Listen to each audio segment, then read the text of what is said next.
Yung mga kaboruto, welcome sa Boruto Series Recap Part 7. Kung gusto niyong balikan ang mga naunang nangyari, pwede niyong panuorin ang Part 1 hanggang Part 6 sa description o kaya sa playlist dito sa channel. Ngayon, ituloy na natin ang matinding kwento. Ipinakita si Himawari na may mataas na lagnat.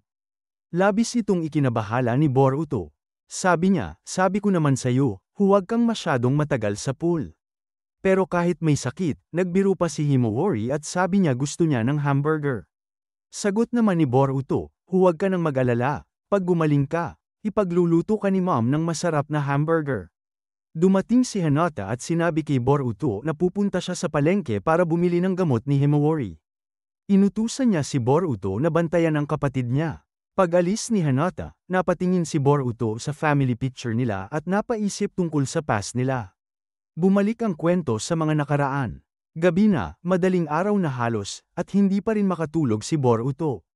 Si Hinata naman, halatang kabado para kay Naruto dahil kinabukasan ay ang seremonya kung saan gagawin na siyang Hokage. Maya-maya, may kumatok sa pintuan. Nang buksan ni Hinata, nadatnan niya si Naruto na medyo lasing kasama ang mga kaibigan niya.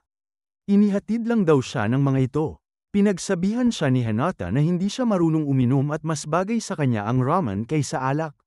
Biglang sumigaw si Lee, bukas na gagawing Hokage si Naruto. Pero agad siyang pinatahimik ni Shikamaru dahil baka magising ang mga bata. Sa gitna ng usapan, biglang napabulong si Naruto habang nakahiga, isang araw, magiging Hokage ako. Napatawa ang lahat ng kaibigan niya, pero kitang-kita ni Boruto mula sa taas ang lahat ng ito. Kinabukasan, nagpakita ang eksena na sabay na kumakain sina Himawari at Boruto. Pero si Naruto, hindi pa bumabangon. Sinubukan siyang gisingin ni Himawari pero hindi ito magising. Kaya tumulong si Boruto, tumalon siya ng malakas sa ibabaw ng tatay niya. Dahil dito, nagising si Naruto at agad na sumama sa hapagkainan. Habang kumakain, tinanong ni Hinata si Naruto kung gaano ka-excited si Boruto para sa malaking araw na ito. Ilang saglit lang, umalis si Hinata para kunin ang 7th Hokage robe ni Naruto. Doon nagulat si Naruto, hindi pa pala handa ang costume niya. Ang gumagawa kasi ng damit ay isang matandang mananahi kaya natatagalan. Sabi ni Hinata, huwag kang mag-alala, pinanggako nila na matatapos ito bago ang seremonya. Pero hindi pa rin mapakali si Naruto. Naalala niya kasi noong ginawa si Kakashi na 6th Hokage, hindi rin natapos ang robe sa oras. Bago umalis, sinabi ni Hinata na diretso na siya sa Hokage office pag nakuha niya ang robe. Kaya pinaalalahanan niya sina Naruto at Boruto na dumiretso na rin doon matapos nilang kumain. Pagdating sa Hokage office, puno na ng tao ang paligid para sa seremonya. Doon, halatang kinakabahan si Kakashi habang hinihintay si Naruto. Si Shikamaru naman, nag-isip pa kung maninigarilyo pero pinigilan siya ni Konohamaru dahil bawal ang bisyo sa loob ng academy grounds. Habang nag-uusap sila, dumating si Hinata dala ang robe ni Naruto. Nagtanong agad si Kakashi, nasaan si Naruto? Nagulat si Hinata, pero iniabot niya ang robe kay Konohamaru at dali-daling umalis para hanapin si Naruto. Sa kabilang banda, si Naruto ay halos ready na. Habang hinihintay niya sina Boruto at Himawari, nakita niya ang dalawang bata na nag-aagawan sa isang teddy bear. Hinayla nila ito ng sabay, at dahil doon napunit ang laruan. Nabuwal si Himawari, pero hindi nag-sorry si Boruto. Ang sabi pa niya, kasalanan mo yan. Huwag mong hinayla ng ganoon kalakas. Dahil dito, nagalit si Himawari. Pagmulat ng mata niya, nakita ni Boruto na nag-activate ang Byakugan ng kapatid niya. Agad siyang tumakbo palabas ng kwarto para umiwas. Walang kam-alay-malay si Naruto sa nangyayari, hanggang sa lumabas si Himawari na puno ng galit. Nagulat si Naruto at sinubukang pigilan ng anak bago pa niya masaktan si Boruto. Pero bago pa maampas si Boruto, nasalo ni Naruto ang atake. Ang problema, siya mismo ang tinamaan sa tiyan. Malapit na mag-alas 9, at 1 minuto na lang bago magsimula ang seremonya.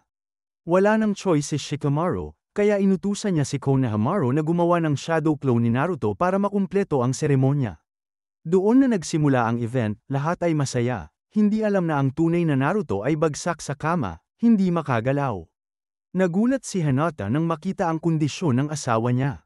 Ang chakra points niya ay tuluyang na-block, kaya hindi siya makabangon. Samantala, si Boruto ay nagtago sa taas ng cabinet. Pero gamit ang Byakugan, mabilis siyang natunto ni Himawari. Hindi siya nakatakas sa kapatid niya. Bumalik ang kwento sa present time. Naalala ni Boruto ang araw na yun. Sabi niya, simula noon, hindi na ako nakipag-away kay Himawari. Pero mabigat din ang loob niya dahil mula nang maging Hokage ang ama niya, bihira na itong umuwi sa bahay. At ngayon, kahit may sakit ang kapatid niya, hindi man lang ito dumalaw. Pero bigla na lang dumating si Naruto, hingal na hingal, para tingnan si Himawari. Nabigla si Boruto at agad na nagtanong, wala ka bang trabaho ngayon? Sagot ni Naruto, iniwan ko na sa shadow clone ko at kay Shikamaru. Mas importante kayo. Napansin naman ni Boruto na baliktad ang suot ng robe ng ama niya. Umiling si Naruto at ngumiti, masyado akong nagmamadali kaya hindi ko na napansin. Inayos niya ito habang pinagmamasdan siya ni Boruto, unti-unti na siyang nagsisimulang humanga sa ama niya. Maya-maya, bumabas si Hinata dala ang gamot ni Himawari. Habang binibigyan niya ito, nagbibiroan naman sina Naruto at Boruto. Pinagmamalaki ni Boruto na siya na mismo ang gagawa ng hamburger para sa kapatid niya dahil mahal na mahal niya ito. Si Boruto ay kasama si Naruto, at habang nag-uusap sila, sinabi ni Naruto na gagawa pa siya ng ibang pagkain para kay Boruto, yung madalas niyang kainin kapag may sakit siya. Biglang sumabat si Hinata at sinaway silang dalawa na tumahimik, pero hindi sila nakinig at nagpatuloy sa pang-aasar at pagkalat ng gamit. Dahil dito, sobrang nainis si Hinata at inactivate niya ang Byakugan. Pagkatapos nito, makikita natin si Boruto at Naruto na lumabas ng bahay. Sabi ni Naruto, iniwan niya ang trabaho niya sa Hokage's office kaya kailangan niya itong tapusin. Pero biglang umungol ang tiyan niya sa gutom, kaya inaya niya si Boruto na kumain muna bago bumalik sa trabaho. Medyo nagulat si Boruto, hindi niya inexpect na makakakain siya ng ganito kasama ang tatay niya. At syempre, bihira mangyari na kumain silang dalawa lang. Dinala ni Naruto si Boruto sa paborito niyang ramen shop. Doon, ikinwento niya na dati maliit lang ang shop na ito, pero ngayon malaki na. Para kay Boruto, medyo weird dahil akala niya dadalhin siya ng tatay niya sa ibang espesyal na lugar. Pero sobrang proud si Naruto sa ramen na ito, kaya pinuri niya ng sobra-sobra. Doon ay ipinakita ni Naruto ang isang coupon na galing pa noong kasal nila ni Hinata. Wedding gift ito mula sa may-ari ng shop, hanggat hawak ni Naruto ang coupon, pwede siyang kumain ng unlimited ramen ng libre. At hindi rin nalulugi ang shop, kasi ang kapalit nito ay promotion mula mismo sa Hokage. Dito rin niya ikinwento na unang date nila ni Hinata ay dito rin sa ramen shop. Nagulat si Boruto at sinabing sana naman dinala niya si Hinata sa mas magandang lugar. Pero sagot ni Naruto, si Hinata mismo ang pumili dahil paborito niya ang ramen. Hindi makapaniwala si Boruto na pati nanay niya ay mahilig din sa ramen. Dumating na ang ramen nila, at agad silang kumain. Habang kumakain, napatingin si Boruto sa TV at nakita niya ang balita tungkol sa nalalapit na 5 Cage Summit sa Hidden Leaf. Sabi ni Boruto, siguradong magiging sobrang busy si Naruto. Sumang-ayon si Naruto, pero sabi ni Boruto okay lang yun basta huwag nitong pabayaan sina Hinata at Himawari. Ngumiti si Naruto at sinabihan si Boruto na huwag masyadong mag-alala dahil bata pa siya. Biglang dumating sina Choji at Chocho. Akala ni Boruto kakain lang sila ng ramen, pero nalaman niyang may mission sila, sirain ang record ng pagkain ng ramen. Si Chocho gusto niyang lampasan ang record ng tatay niya, habang si Choji naman gusto niyang talunin ang isang mysterious challenger na kilala bilang Legend Queen. Habang nag-iisip si Boruto kung sino kaya ang Legend Queen na yun, tinapak siya ni Naruto at sinabihan na bilisan ang pagkain bago lumamig ang noodles. Pagkatapos nilang kumain, tinanong siya ni Naruto kung nagustuhan niya ang ramen. Medyo nahiya si Boruto pero umamin na masarap nga ito. Ikinwento ni Naruto na dati pa, noong bata pa siya, dito na siya kumakain kasama si Iruka Sensei, pagkatapos ay kasama si Kakashi at iba pa niyang kaibigan. Halatang nagiging nostalgic siya sa ramen shop na ito. Samantala, tuloy ang laban nina Choji at Chocho sa pagkain ng ramen. Kahit sobrang dami na nilang nakain, hindi pa rin nila malampasan ang record ng Legend Queen. Kaya lumapit si Boruto at nagtanong kung sino ba talaga ang babaeng yon.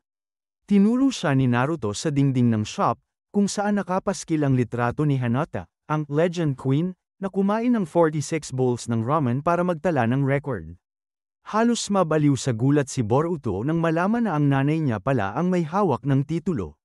Sa susunod na eksena, makikita si Boruto at Himawari na natutulog. Dito nagkomento si Naruto na hindi niya akalaing kayang i-activate ni Himawari ang Byakugan.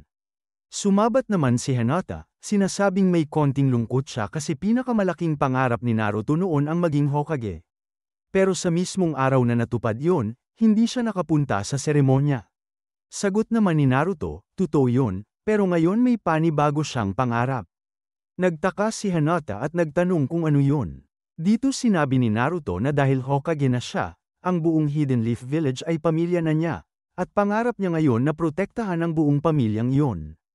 Kasunod nito, makikita si Sarada na nakatingin sa Hokage Monument kung saan may nakasulat na idiot sa mukha ni Naruto, ginawa ni Boruto. Sa kabilang banda, si Shikadai naman ay nagpa-practice ng jutsu gamit ang kunai, pero napansin din nila ang ginuhit sa monumento at nagulat sila. Pagkatapos, ipinakita si Sai na nagtuturo ng jutsu sa anak niya gamit ang isang scroll. Habang tinuturuan, lumalabas na masyadong mahina at maliit ang jutsu ni Inojin.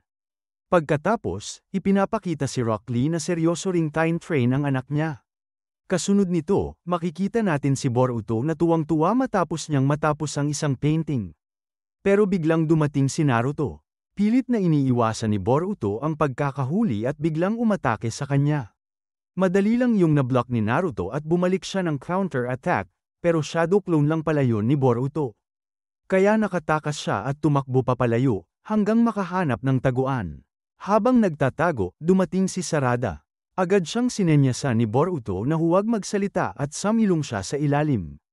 Sakto naman, dumating si Naruto at nagtanong kay Sarada kung nakita ba niya si Boruto. Saglit nag-isip si Sarada, pero nagsinungaling siya at sinabi niyang hindi. Nagpasalamat si Naruto at umalis. Pagkaalis nito, lumabas si Boruto at nagpasalamat kay Sarada sa pagtulong. Doon napagtanto ni Sarada kung bakit lagi siyang nakikipaglokohan kay Naruto. Sabi niya, ginagawa mo ito kasi hindi ka pinapansin ng tatay mo, at gusto mo ring mapansin ka niya tulad ng ibang bata. Pero itinanggi ni Boruto, hindi ginagawa ko lang to dahil trip ko. Biglang hindi na siya makagalaw, paralisado pala siya ni Shikamaru gamit ang Shadow Paralysis. Sinabi nito kay Boruto, huwag mo masyadong abalahin si Naruto. Sobra na ang dami niyang responsibilidad. Dagdag pa niya, kung ginamit ni Naruto ang Sage Mode, matagal ka na niyang nahanap sa isang kisap mata. Umamin si Boruto na alam naman niya yon, pero gusto niyang makita kung kaya niyang lumaban laban sa Sage Mode ng ama. Napailing si Shikamaru, talagang magkamukha kayo ng tatay mo. Pagkatapos, inutusan niya si Shikadai, ikaw, puntahan mo si Naruto. Nagreklamo si Shikadai kung bakit siya pa, pwede namang iba. Sagot ni Shikamaru, kung ayaw mo, dito ka na lang at ikaw ang magbantay kay Boruto. Kaya wala nang nagawa si Shikadai at umalis para hanapin si Naruto. Napangiti si Shikamaru at sabi niya, ako at anak ko, parehong-pareho rin. Samantala, ipinakita si Sarada na malungkot na nakaupo. Sa susunod na eksena, kasama naman niya si Chocho. Habang malungkot na nakaupo si Sarada, kinukuha pa ni Chocho ang pagkain mula sa plato niya. Tinanong ni Sarada kung pwede silang lumabas maglibang dahil libre siya buong araw, pero tinanggihan siya ni Chocho, kailangan niyang sumama sa tatay niyang si Choji para mag-training.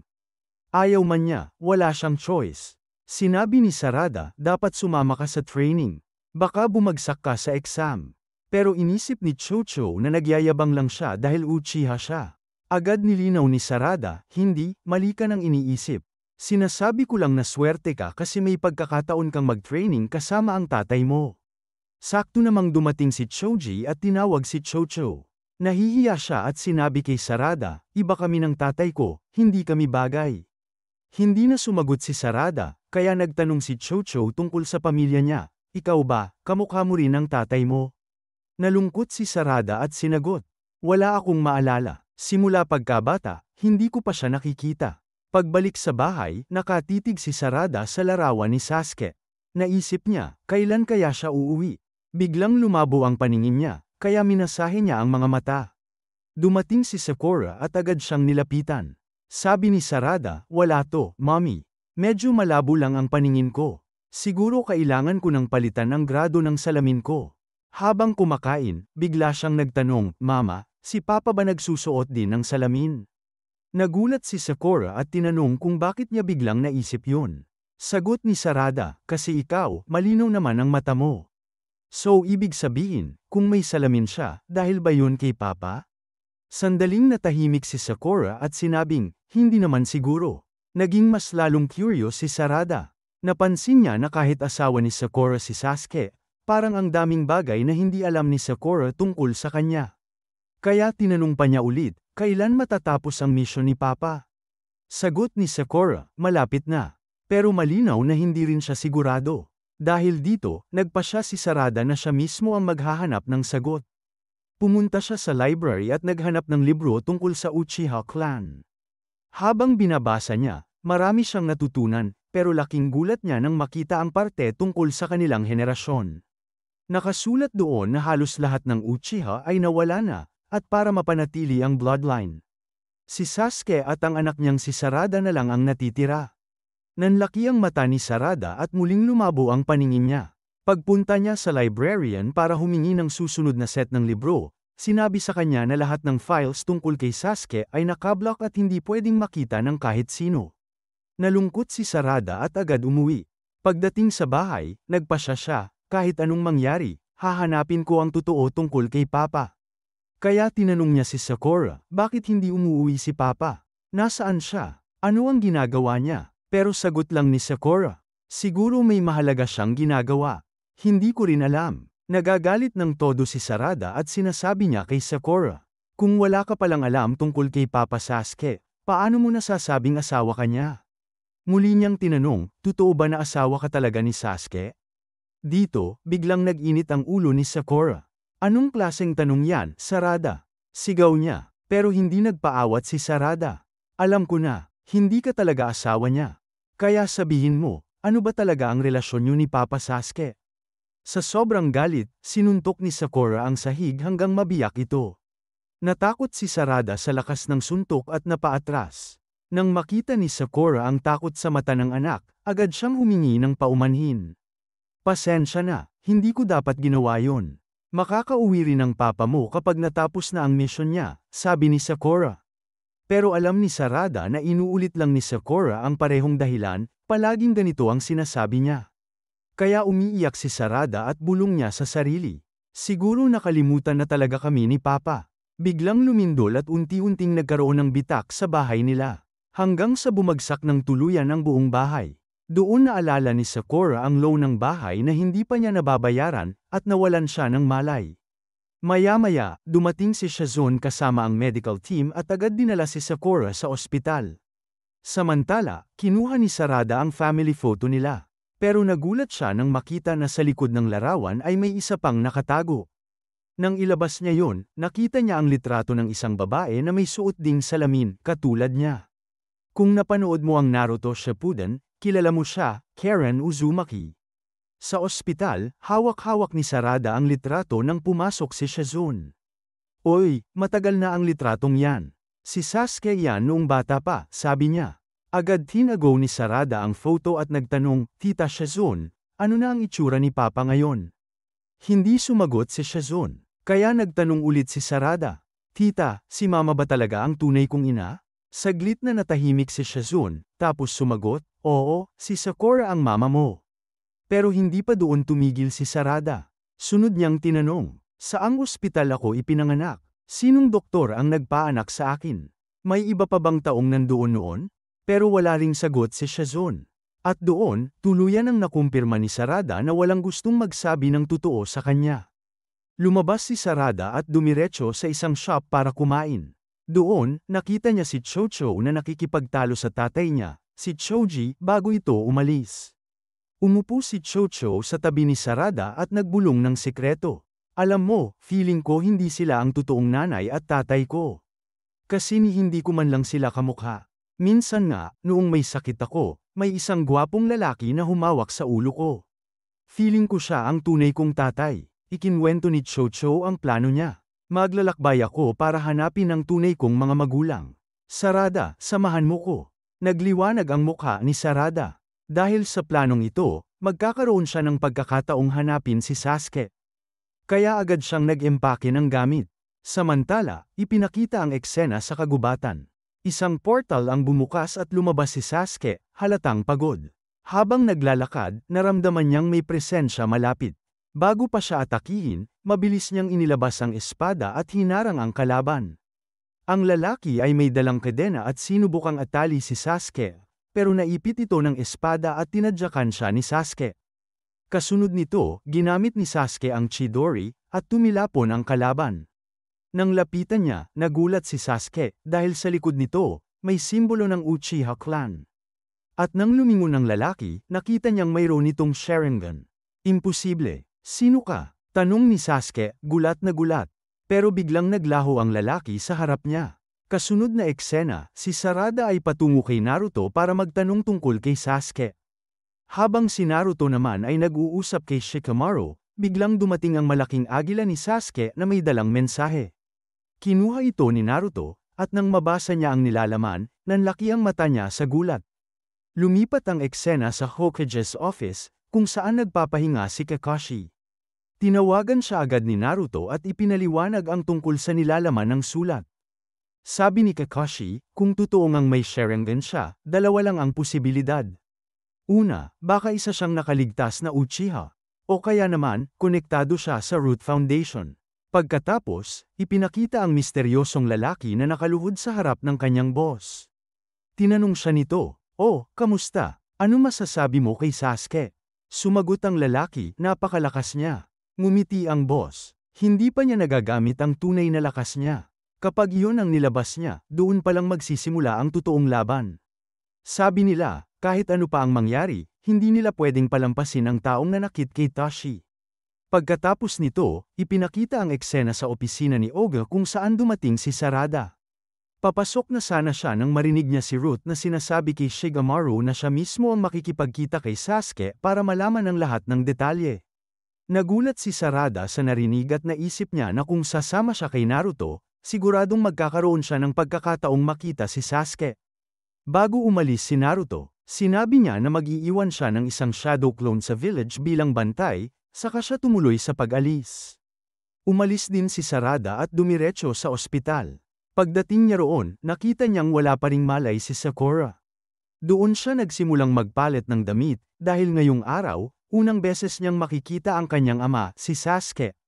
Samantala, makikita si Naruto na bago tuluyang lumabas, inutusan muna si Shikamaru na bantayan ang village.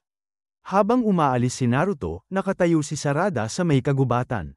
Pinagmamasdan siya at handang sumunod. Biglang dumating si Chocho, na siyang nag-udyok kay Sarada na sumama sa trip na ito para mahanap ang kanyang tunay na ama. Ipinakita pa ni Chocho ang backpack niya na puno ng potato chips para may baon sila habang nasa biyahe. Tumango si Sarada at sinabing maganda nga iyon. Pagkaalis ni Naruto, kinabahan si Sarada at agad niyang hinawakan ang kamay ni Chocho para makasunod sila.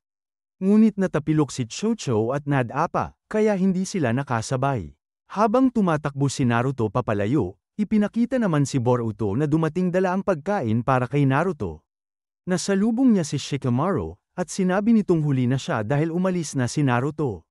Nalungkot si Boruto at nagyaya na lang na umuwi. Pero dumating si Sarada at nagsabing papunta siya sa isang maikling trip. Kaya kung gusto ni Boruto, maaari niyang siya na lang ang mag-abot ng pagkain kay Naruto. Tumanggi si Boruto, dahil sanay na siya na palaging umaalis ang kanyang ama. Habang paalis na siya, pinigilan siya ni Sarada at ipinaliwanag na si Hinata mismo ang nagluto ng pagkain ng buong puso para kay Naruto, kaya sayang naman kung hindi ito makarating.